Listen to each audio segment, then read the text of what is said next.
and a bit of a stereotype, but I mean, I think they feel like they're always taught like that's what they're taught. Their mentality is like, is hey, it's you do what you can, and this is this is a secular world. Like the rules don't count. Do you think someone with a yeshiva education is more or less likely to be ethical in business? Well, that's a tough call. That's a loaded question. I think it depends on the person. I don't think the education itself, is an excuse one way or the other. How have you benefited and how have you been hurt by your yeshiva education? I think it, like socially, especially with girls, it really stunted me. I also think like I've been turned off a little bit by the religion because I've seen sort of this side where like this supposedly like the most religious and dedicated side is, and I find a lot of BS in that.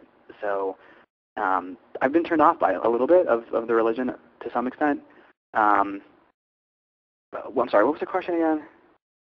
What have you benefited and what have you been hurt by from your yeshiva education? I mean, as far as benefits go, it's helped me understand things better. Like and learning Gemara and going through like a really challenging education where very where you have to make the grade and you have to compete. I think at an early age helps you because I think that's what the real world's all about. I think that's extremely helpful. And I think for me it was very different, unique. Like I was away from home at an early age, so I think it helped me sort of in a very quick way, like grow up. I think I grew up a little bit spoiled, and it kind of leveled me quickly. Do you think the Torah is a unitary work, or do you think it's composed of different strands edited together over centuries? I have no idea. That's a tough question. I'm not, that's like a theologian. Like I don't know, no idea. How do you approach Judaism today for yourself, for your own practice? And to me, it's a lot. It's much more, it's about faith. It's about, it's to me, it's sort of like what's important. And this is kind of cliche, but it's the basics: treating people with respect, honesty, are really important to me. I think a lot of the other things that people find important are not as important to me as everyone else sees them. I think in general as well, I think if you're single, you get a little bit older, you're not part of the community as much anymore. And I think there's this automatic phenomenon. I'm not quite sure why, but generally speaking, the older you get and if you remain single, the less religious you are. So I think that has kind of affected me as well to some extent. But I think that's it. Yeah, that's kind of my approach. What's it been like maintaining Torah observance while working in the field of journalism? It's really hard. It's really hard. Like I was learning with, I have a rabbi here, and I go to a smaller shul in Brooklyn, kind of on the outskirts of Flatbush. And, we were learning once, and he kind of pointed out, and he said, like, isn't everything you write Lashon Hara? And I was like, technically speaking, a lot of it is, kind of hard to explain what you do in a very technical way. So that's difficult. But I think it's important. I mean, there's a constant argument, like people are, this is a bigger question, but people are always pointing out, like, oh, you shouldn't talk right about this stuff. This is like what creates anti-Semitism and everything. And, I couldn't disagree more. I think unless people talk about things, nothing changes. And if anything, it sort of goes the opposite. I think it encourages people to continue doing things. I think, and this is cliche, but I think, sunlight is the best disinfectant. And, I think the more stuff is out, the more likely things will change. How did you decide to make journalism your career?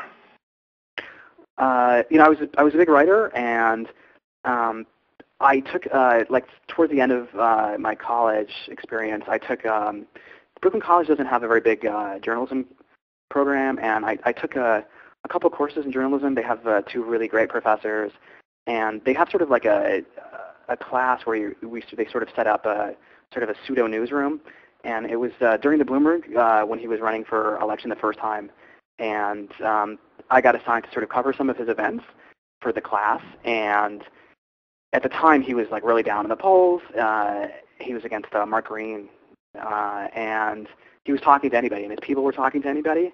So I made some good connections there, and once he got elected, it was really helpful for me because I had some connections in the administration, or people that had worked with him, and another one of the professors there had connected me with an internship at a newspaper called The Chief Leader, which is a labor paper and union paper, and I just got really lucky. I interned there, and the editor ended up hiring me. It was really lucky, really, really lucky.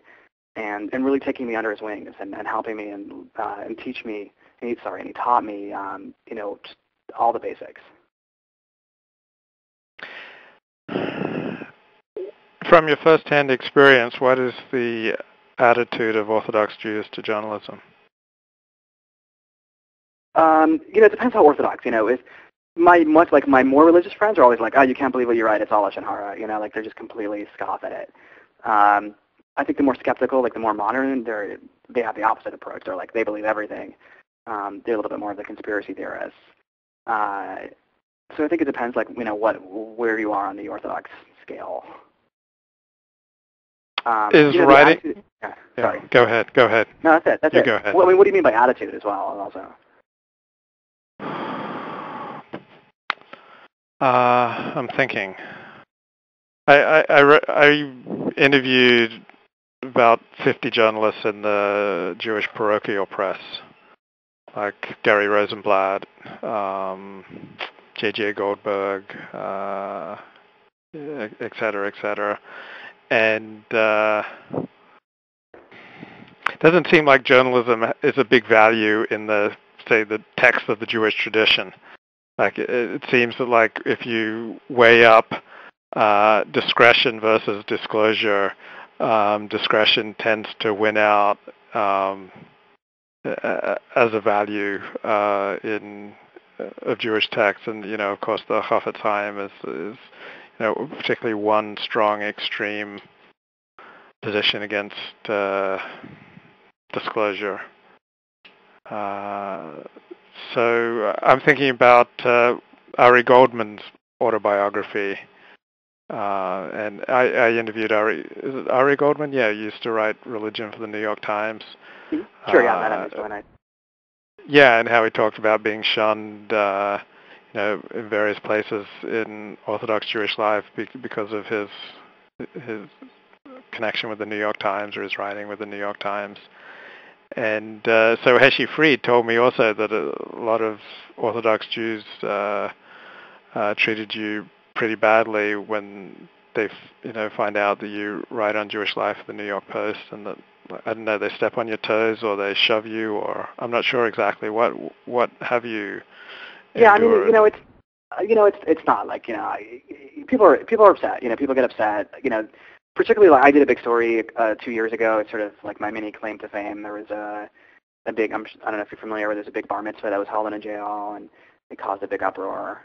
Yeah. About that. So that was sort of a big front page that I broke for 3 days, and people were. It had I was very caught in between because professionally it was a great story, and I got a lot of kudos, which is great. But just personally, people were really frustrated. And I think the message was they felt that I somehow personally, got this rabbi fired, and it was, because of me that, all the Jews were now being transferred out of the Tombs, which is this Brooklyn jail, and, and being brutalized in the other Rikers jails, and which is very different than the actual reality. The reality was I reported, I happened to be the first reporter to report that, the people had been suspended, the rabbi had been suspended, and a bunch of other jail administrators had been suspended. So, and the Jews had already been transferred by the time my story ran. Now, did the story make it obviously more difficult for the rabbi to, get his job back? Yeah, I mean, and did it cause that big uproar? Absolutely. And, but, the reality is that everything had been set in motion before my story. I reported what happened. It wasn't the other way around. I mean, I reported what had already happened. It's just that I happened to be the first one, and lucky enough to be the first one to write about it. I think a lot of people were frustrated specifically because this rabbi had done a lot of, had his heart in the right place, as everybody has pointed out, and was well respected in many communities, and they felt that, was sort of a cheap shot against this guy who was trying to help